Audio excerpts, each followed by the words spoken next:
This is The Blockchain Show. The Blockchain Show is a podcast that demystifies cryptocurrencies and distributed ledger technology. Hello, and welcome to another fantastic Blockchain Show. And today we've got some interesting stuff for you with some interviews with some more innovative areas of expertise within the blockchain. So, without further ado, would you like to introduce yourselves, our interviewees for the day?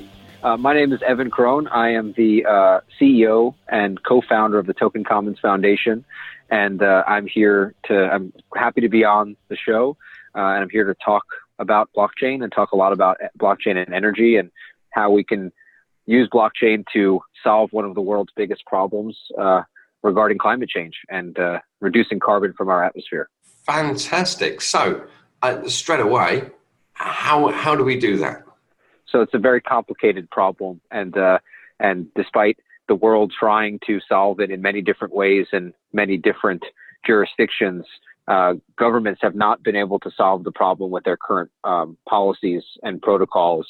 And one of the beautiful things about blockchain is that it's able to take and leverage data, able to track and identify certain levels of information, and it's kind of the first time in history that we're able to perform kind of a collective action towards a specific common goal. And so that's one of the non-technical ways of doing it, but applying blockchain technology in general to accomplish big tasks that face humanity. So why could we not do this without the blockchain? That's quite interesting. So from our perspective, most of the information is siloed. Most of the action is siloed by individual states and individual governments and individual countries.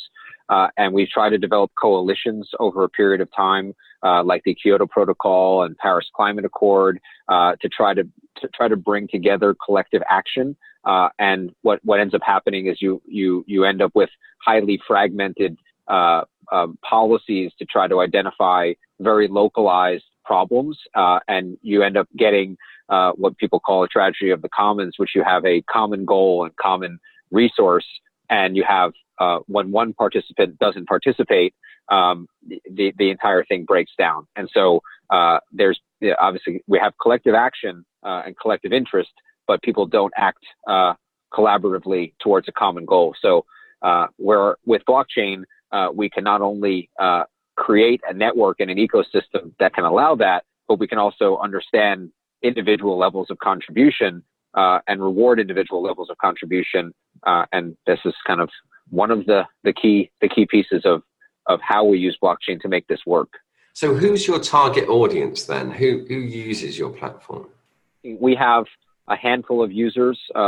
We have big producers of energy, of renewable energy, that have made significant investments in renewable energy as kind of the individuals that are taking the largest financial risk for investing in renewable technology.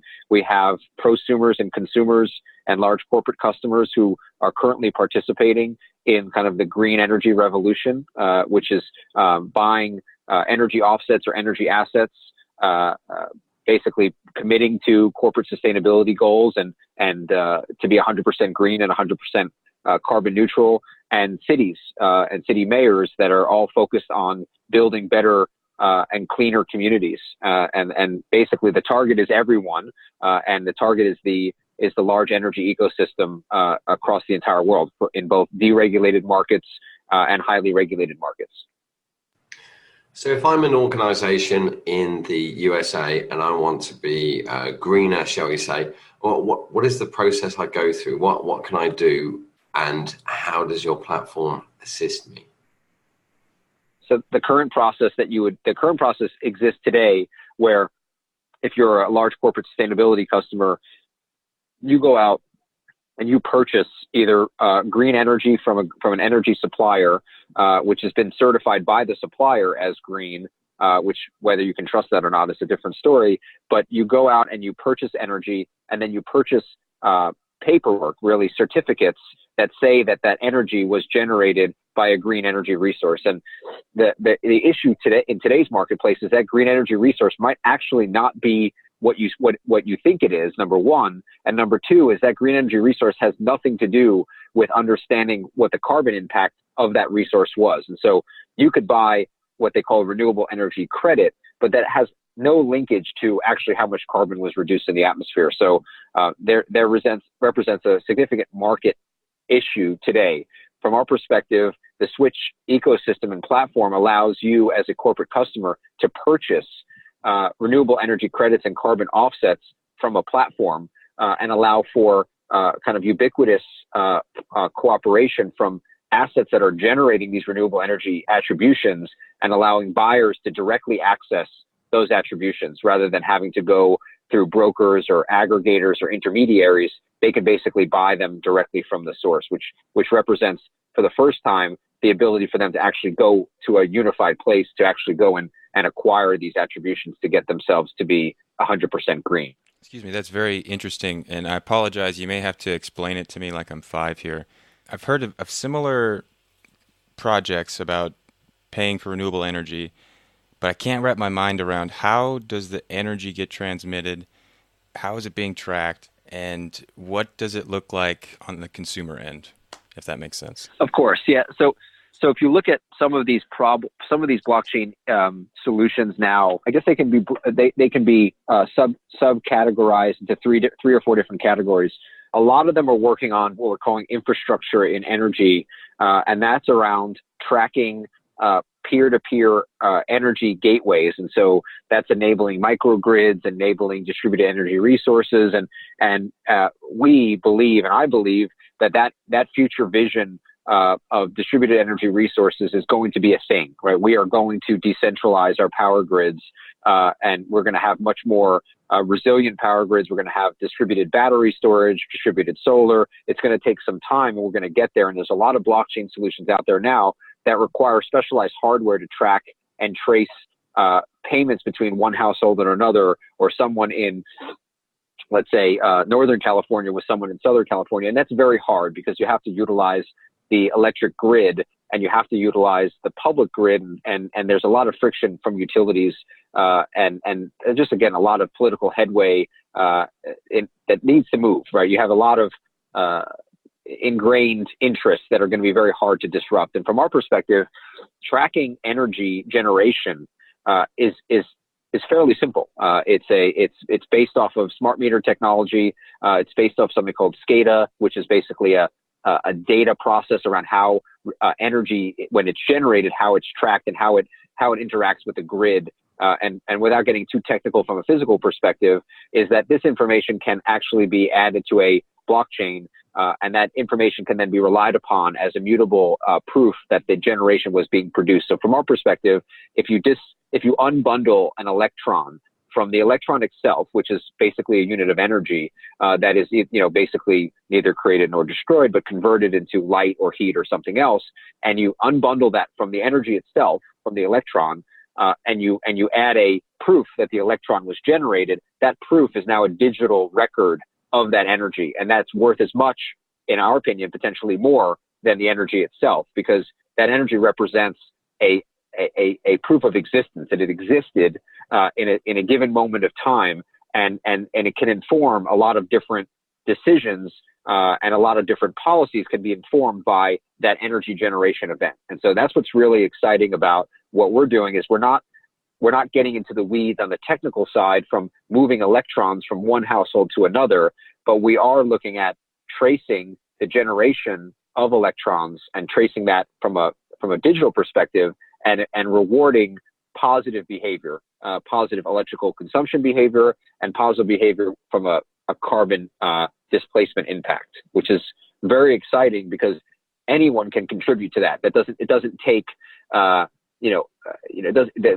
action of one actually has the impact on the action of many, which and being able to monetize that action and doing something for the collective good or the collective commons that will benefit everybody, and actually potentially getting paid for it as well in the form of tokens, represents a very interesting and unique opportunity, not just from a social aspect, but from a data aspect and a monetization aspect. So what stops me using your platform to sell energy and I can say it's green when it might not be? So that's the interesting part about proofs and anti-spoofing.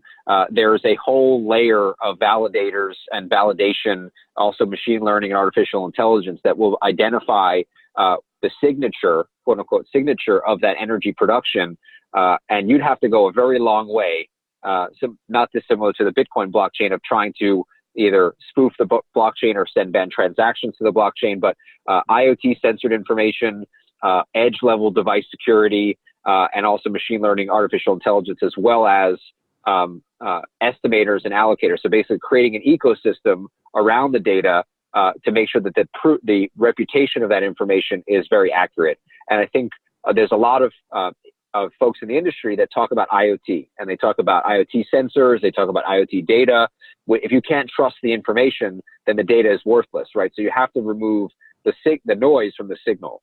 And one of the ways that we do that is using validators in our network. So we have an oracle, and the name of that oracle can be called an on-chain policy engine. It can be called a kind of a decentralized authority. But one of the main goals is to actually use a registration process and validation process to identify actual assets that are generating and ones that might potentially be fraudulent. And so that was one of our key design components, is making sure that there was a layer to check to make sure that the information was valid. And as we grow our technology, we'll move closer and closer to edge level devices. And one thing that I didn't mention is that this is a phased approach. We want to work with large producers and consumers first, and then kind of phase into what we're calling the edge, which is enabling individual households, enabling batteries on Tesla power walls and other types of edge level participation. But in order to do that, you really have to trust that the information is accurate. So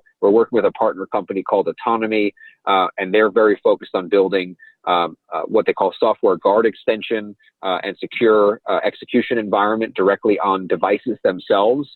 And so the consensus actually exists on the device. And so you have less and less need for kind of layers of software to prove that an individual action took place. And that gets very technical. And we've written a couple of white papers with them at MIT as well. And those will be released kind of on our website. But that's our long answer to a fairly complicated question.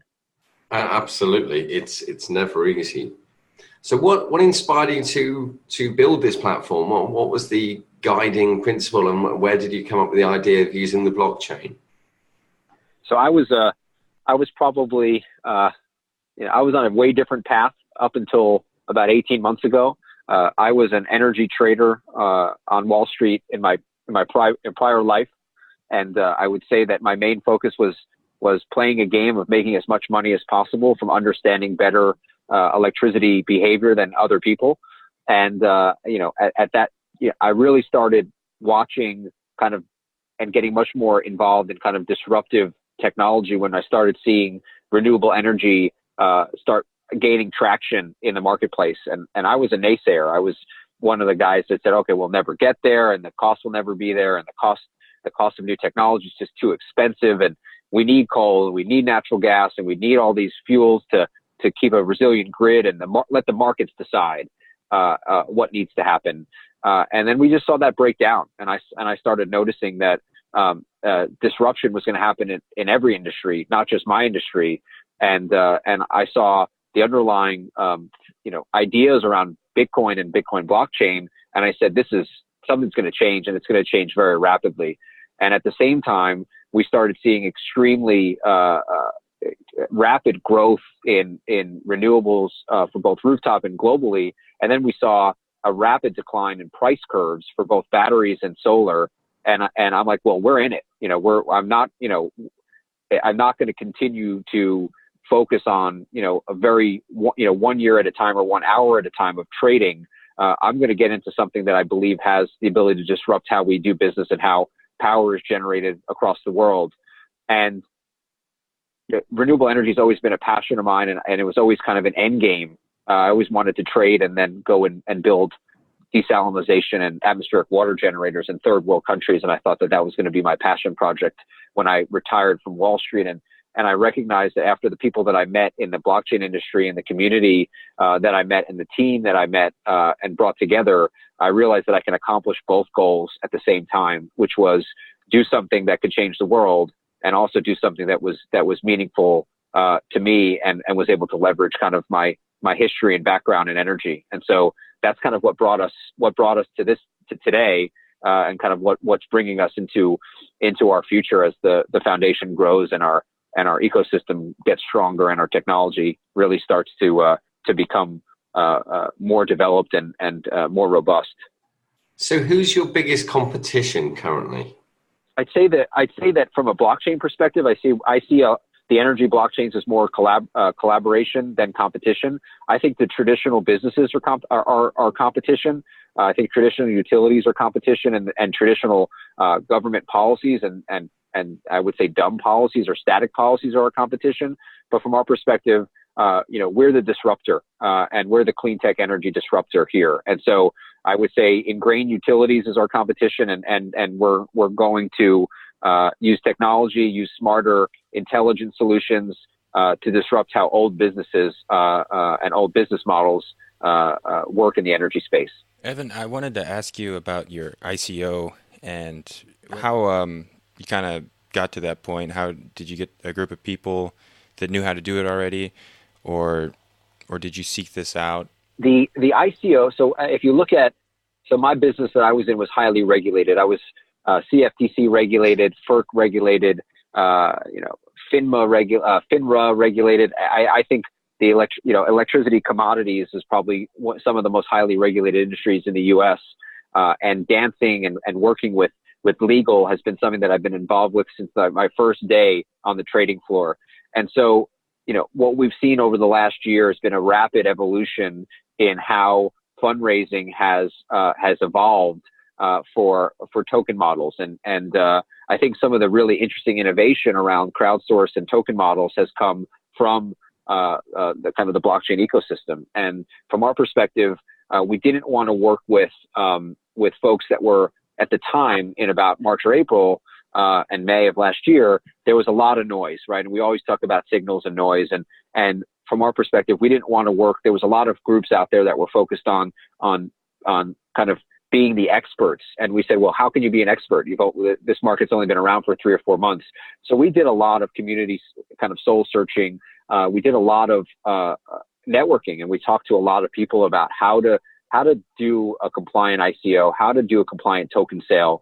And the words change. And what I mean by that is what used to be an ICO then converted to a token generation event, that converted to a token sale, that converted to a private sale, that converted to a SAFT sale, no public sale. So we're going through all of these iterations here, and there's no experts, right? I think people have done it and done it successfully.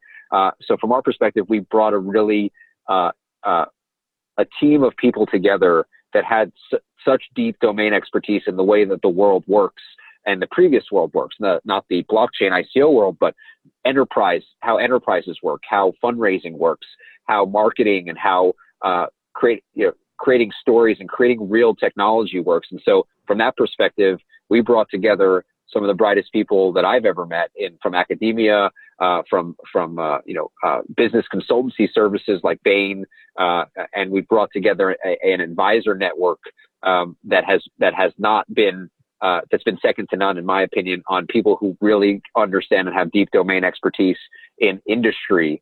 And from the ICO perspective, we just lean very aggressively on our legal counsel and trying to be on top of all the new guidance, and even if it's not publicly written guidance about best practices on how to do a basically technically regulatory compliant token sale.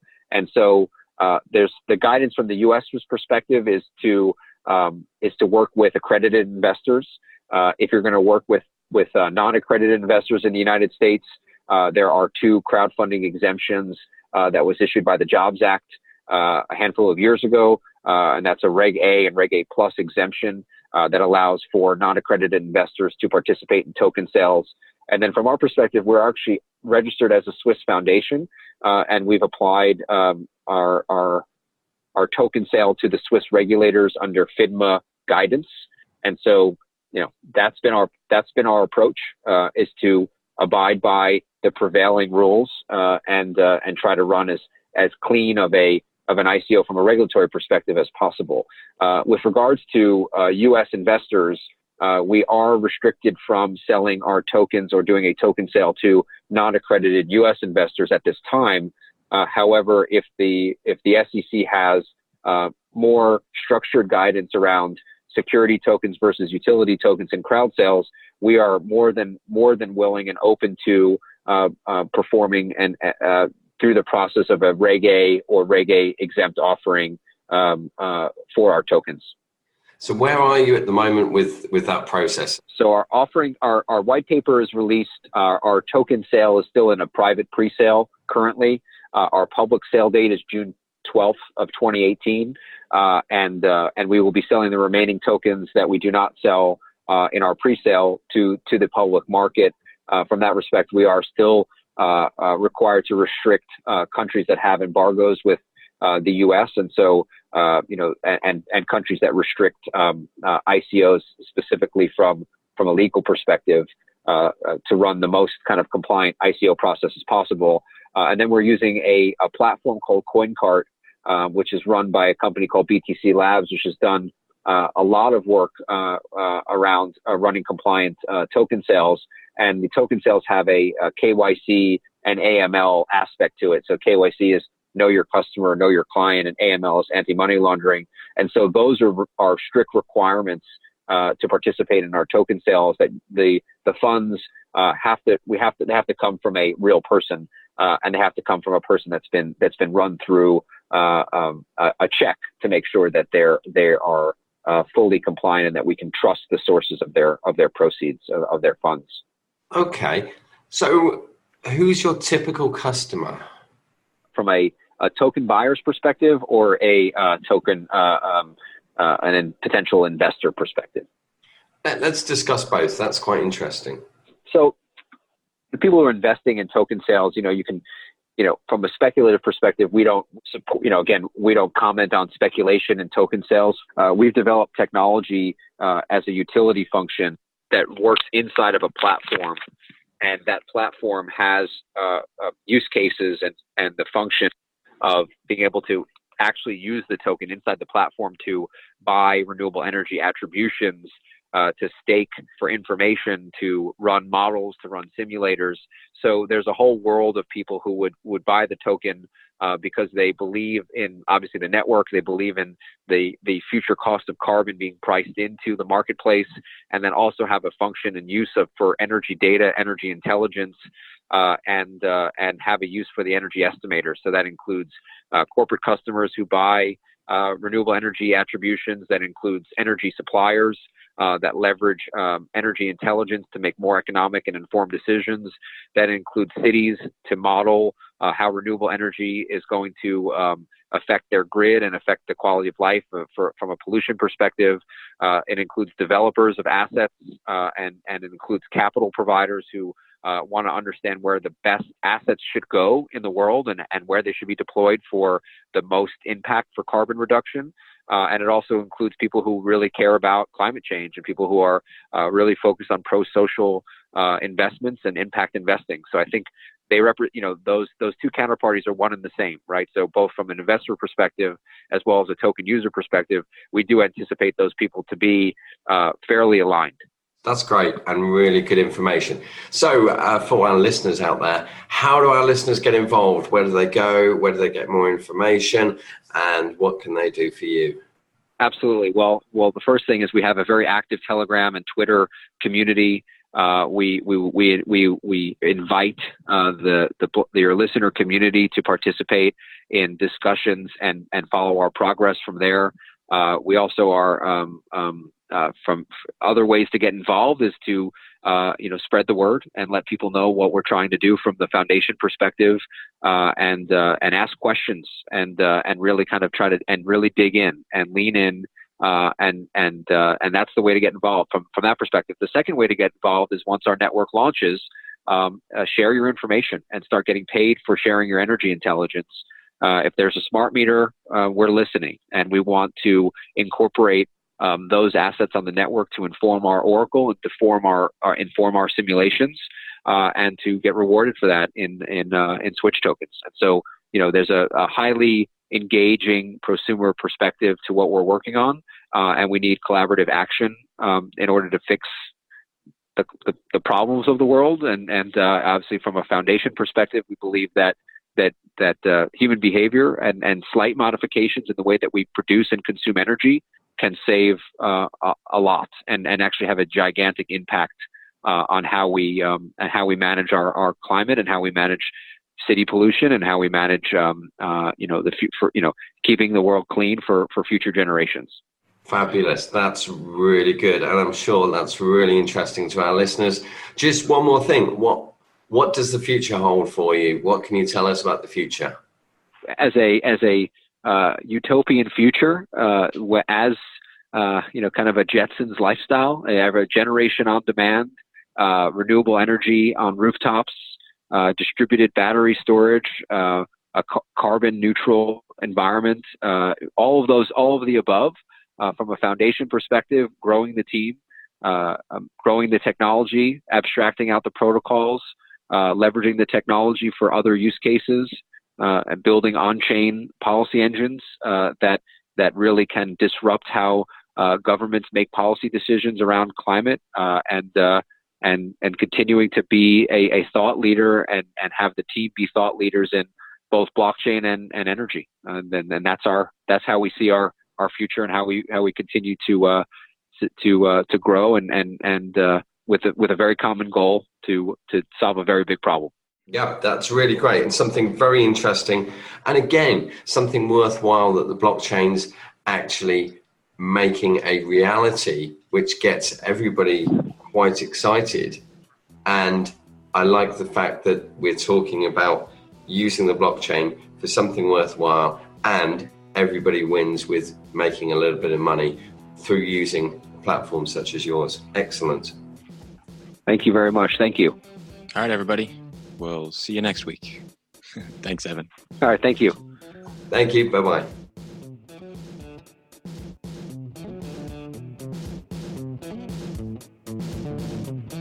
Are you looking for an easy way to buy Bitcoin or Ether on a safe, secure platform? Coinbase is the easiest place to buy and sell digital currencies.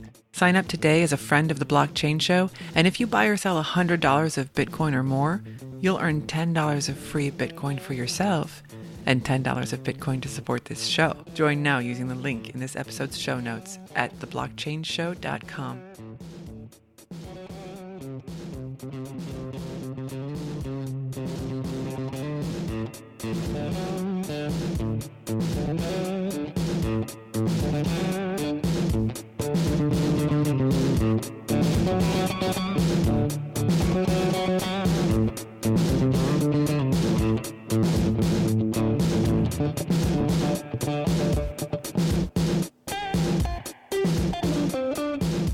To learn more, visit theblockchainshow.com.